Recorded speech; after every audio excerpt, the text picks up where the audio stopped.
이 문제는 최근 고등학교 1학년 10월 모의고사에 해당이 됩니다. 조금 빠르게 풀어보도록 하겠습니다. 21번에서 이제 나와 있는 조건이 뭐뭐가 있냐면 이 C1이라고 하는 거의 원의 중심이라고 하는 것이 우리가 A라고 얘기를 할 수가 있었던 거고, 그 다음에 여기 C1이라고 하는 거를 원점에 대해서 정확하게 대칭한 게 우리가 C2라고 얘기를 했습니다. 그 다음에 이제 박스 안에 나와 있는 조건은 뭐냐면 삼각형 OPQ의 외접원의 중심이 PQ 위에 존재하다. 그럼 이거는 무슨 얘기냐면 이 O, P, Q라고 생각했었을 때 외접원의 중심이 만약에 PQ 위에 존재한다라고 생각하면 이 부분이 이제 90도가 되는 직각삼각형일 수밖에 없겠죠. 그래서 이런 모양이 나올 것이고, 그래서 내가 A를 그러니까 여기 원점을 기준으로 했었을 때 P라고 하는 거랑 Q라고 하는 걸 대략적으로 이제 직각삼각형을 표현을 해야 되는데, P라고 하는 거는 C1 위에 있는 점이라고 볼 수가 있고, 그 다음에 이제 Q라고 하는 거는 C2 위에 있는 점이기 때문에 이런 식으로 표현을 해서 나타내면 이 부분이 이제 90도가 되는 상태가 될 수 있었겠죠.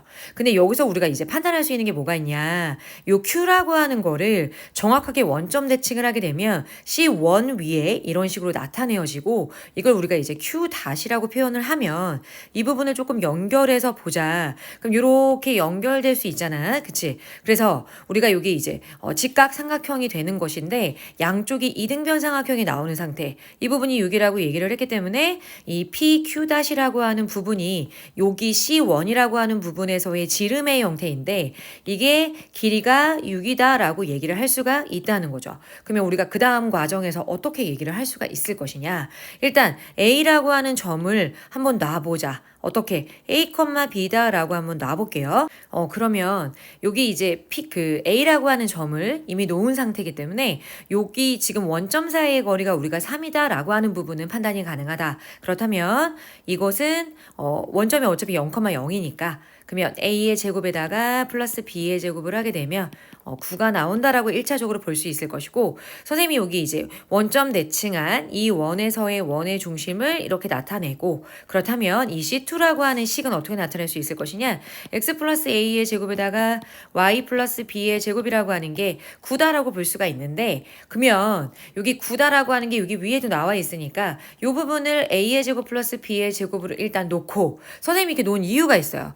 왜 놨냐면 우리가 이제 B라고 하는 점에 관한 얘기를 해야 되는데, 이 B라고 하는 점은 뭐냐면 C2가 X축과 만나게 되는 요 점에 관한 얘기를 하는 겁니다. 그럼 이거는 X축과 만나게 되는 점이기 때문에 Y에다가 0을 집어넣고 그때의 X값이 필요하다는 거죠. 그렇다면 양쪽을 살짝 정리를 해보자. 그러면 좌변 같은 경우는 X의 제곱에다가 플러스 2AX에다가 플러스 A의 제곱이 나오고 B의 제곱이 나오고 A의 제곱 플러스 B의 제곱이 나오기 때문에 이 부분이 없어지는 상태가 되고, x 플러스 2a는 0이기 때문에 0이 아닌 또 다른 한 점이라고 하는 그때 x 값이라고 하는 건 마이너스 2a가 나올 수 있었겠죠. 그러면 요 점이라고 하는 부분을 우리가 마이너스 2a, 0이라고 얘기를 할 수가 있고, 요것에 관한 접선의 기울기가 2분의 1이라고 했는데 요 부분은 우리가 어떻게 캐치가 가능하냐면 원의 중심하고 요 접점까지가 기울기가 여기 접선하고의 이제 수직이다라고 하는 부분을 이용하자 이런 얘기입니다.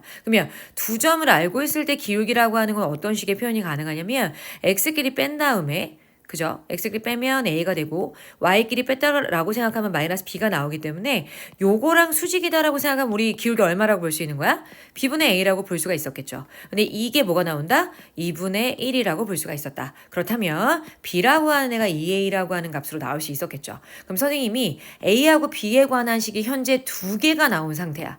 이 두 개를 가지고 A, B를 구할 수 있겠죠. 그럼 A, B가 나오게 되면 점 A도 구할 수 있고 이 거리도 구해낼 수 있다. 이렇게 보시면 될 것 같아요.